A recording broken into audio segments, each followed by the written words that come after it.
Gak usah dibentak-bentakin. Mungkin yang ahli lagu akan mengatakan, imam ini kenapa nggak ngangkat suaranya?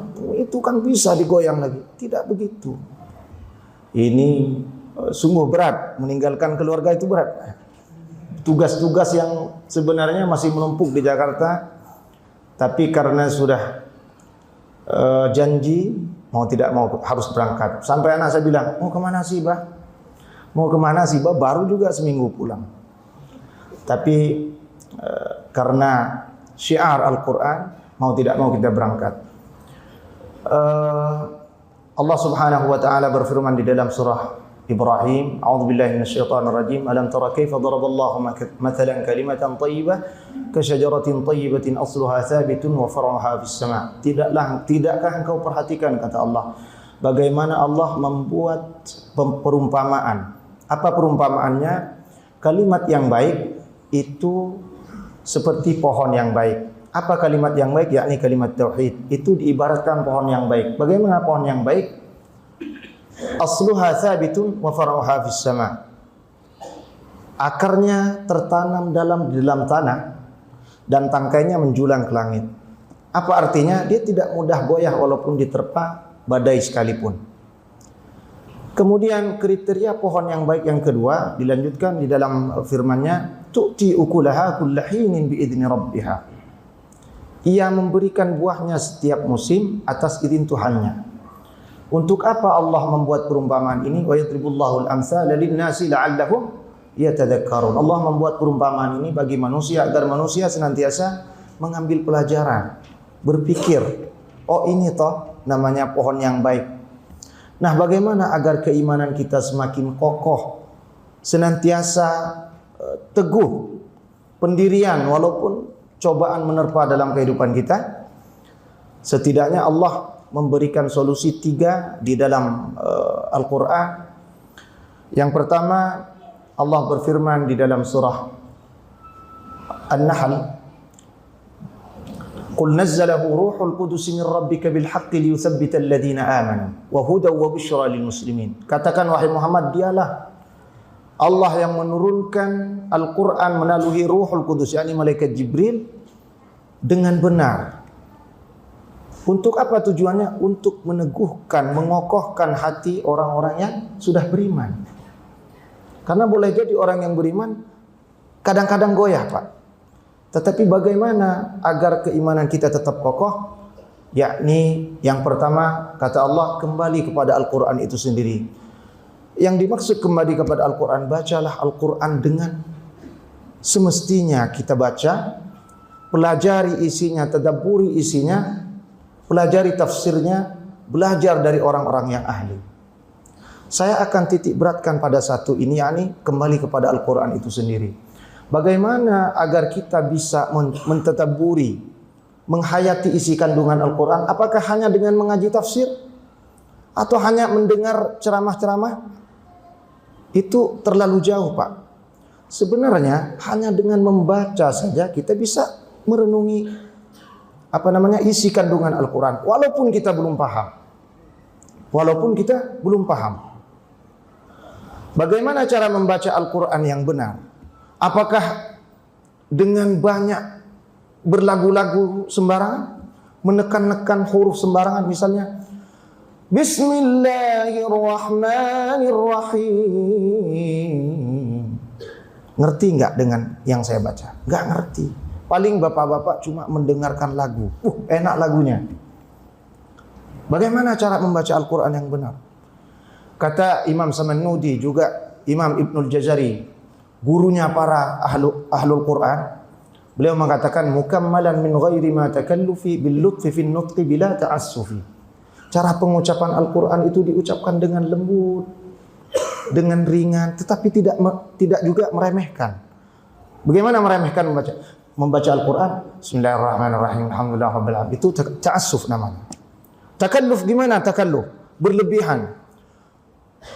Kita sedang membaca ayat tentang kasih sayang Allah misalnya, yakni Bismillahirrahmanirrahim. Kita membaca dengan kencang-kencang suara. Bismillahirrahmanirrahim. Apa begitu cara pengucapannya? Semua ada caranya, Pak. Semua pengucapan ayat-ayat Al-Quran ada caranya. Bagaimana mungkin kita dapat mengambil dan berdoa memohon kasih sayang Allah ketika membaca Bismillahirrahmanirrahim, kalau ketika membacanya kita sudah berlebihan di dalam berlagu, atau kita buat-buat lagunya, kita pisah antara satu kata menjadi dua kata. Bismillah, kita sudah memisah antara bis dan mi. Dan apa artinya? Enggak ada artinya. Sampai sini bisa dipahami kira-kira, Pak. Jadi cara pengucapan ayat-ayat Al-Quran itu ada caranya, dengan lembut. Bismillahirrahmanirrahim. Ar-Rahim, Allah yang Maha Rahim, Allah Maha Penyayang. Di hati kita sambil berdoa, ya Allah, Allahumma kasih sayangi kami. Begitu semestinya orang membaca Al-Quran. Bahkan orang yang belum paham sekalipun, dengan mendengarkan bacaan yang benar, pelan-pelan bisa mentadabburi, menghayati isi kandungan Al-Quran itu sendiri. Makanya mohon maaf sekali, ketika saya kadang mengimami, membaca basmalah aja nangis, Pak. Walaupun kadang suara biasa aja, tetapi di hati luar biasa. Dan itu dampaknya bagi keseharian kita luar biasa. Bismillahirrahmanirrahim. Allahumma arhamna. Ar-Rahim, sampaikan dengan penuh kasih sayang. Akan dikatakan benar dan sempurna dan akan membawa dampak yang luar biasa ke dalam hati di dalam membaca Al-Quran apabila menguasai yang 5, mengetahui dan mengamalkan yang 5. Apa itu yang 5? Arkanuhu ma'rifatul makhariji kadas sifati thumma ahkamin taji wa hakadha riyadatun wal akhdhu an afwahi 'arifi khamsatun ta'in. Kata Imam Samanuddin, yang pertama kita harus kuasai makharijul huruf. Bagaimana dari mana ba itu keluar di mulut? Bagaimana pengucapan ha, dari mana ha itu keluar, dari tenggorokankah, dari lisan, dari rongga mulut, atau dari mana? Kita harus kuasai itu. Yang kedua, kita harus menguasai sifatul huruf. Ada huruf Al-Quran yang mengandung sifat berdesis, ada yang jahr, dia nafas tertahan, ada yang harus mengeluarkan desis. Itu kita harus kuasai. Kemudian yang ketiga, kita harus kuasai ahkam, hukum-hukum tajwid. Yang pertama apa? Misalnya idgham bi gunnah, idgham bila gunnah, ikhfa, iqlab. Kemudian kita mengetahui rambu-rambu kapan harus berhenti dan kapan harus memulai setelah berhenti. Namanya waqaf dan ibtida. Itu yang ketiga. Kemudian yang pertama makharijul huruf, sifatul huruf, ahkamut tajwid, dan yang keempat riyadatun, yakni berlatih. Setelah mengetahui yang 3, kita banyak berlatih. Pengucapan huruf itu seperti apa? Dan berlatih itu setelah yang kelima, yakni setelah menerima riwayat dari guru-guru Al-Quran yang kita percaya, yang sanadnya bersambung kepada Rasul. Apa itu sanad? Mata rantai guru. Saya ngaji kepada guru saya Syekh Tamim, Syekh Tamim ngaji kepada gurunya Muhyiddin Al-Qurdi, Syekh Muhyiddin Al-Qurdi ngaji kepada gurunya kepada Nabi Muhammad kepada malaikat Jibril dari Allah Subhanahu wa taala. Begitu cara sampainya Al-Quran kepada kita. Setelah kita menerima dari guru kita, maka kita banyak berlatih. Dan setelah apa yang diajarkan oleh guru, kita tidak boleh juga mengarang-arang sendiri cara bacanya begini caranya. Ikuti semua yang disampaikan oleh guru kita, karena guru kita sudah bersambung sanadnya sampai Rasulullah. Demikian Rasulullah mengajarkan, demikian malaikat Jibril membacakan kepada Rasulullah, dan demikian malaikat Jibril menerima dari Allah Subhanahu wa taala. Jadi mohon maaf kalau ada bacaan-bacaan saya yang mungkin menurut ahli lagu kurang berkenan. Karena demikian saya membaca, ada kaidah liyaqra kullun minkum kama ulim, bacalah sebagaimana engkau diajarkan oleh gurunya. Dan itu kaidah hadis dari Rasulullah sallallahu alaihi wasallam.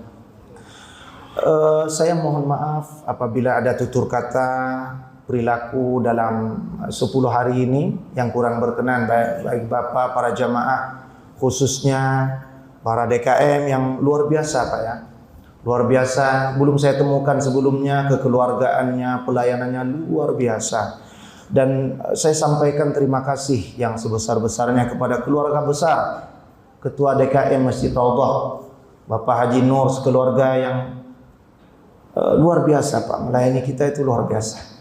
Itu seperti keluarga. Seperti keluarga. Dan itu sangat berat kecuali orang-orang yang sabar dan ikhlas. Orang yang sabar dan ikhlas mengabdi kepada agama, beliau melayani para ustadz yang datang, para dai yang datang, para imam. Kita tidur di rumahnya, dan itu tidak mudah kecuali orang yang sabar dan ikhlas. Tidak ada kata yang pantas bagi beliau-beliau dan para DKM dan jemaah sekalian, para donatur, kecuali kata jazakumullahu khairan katsiran, jazakumullahu ahsanal jazaa. Mudah-mudahan Allah yang membalas kebaikan Bapak Ibu sekalian. Kiranya ini yang bisa saya sampaikan. Mohon doanya Bapak, mudah-mudahan saya diberikan keselamatan sampai di Jakarta, bisa melaksanakan tugas-tugas berikutnya dengan baik. Hadanallahu wa iyyakum ila ma fi salih muslimin. Assalamualaikum warahmatullahi wabarakatuh.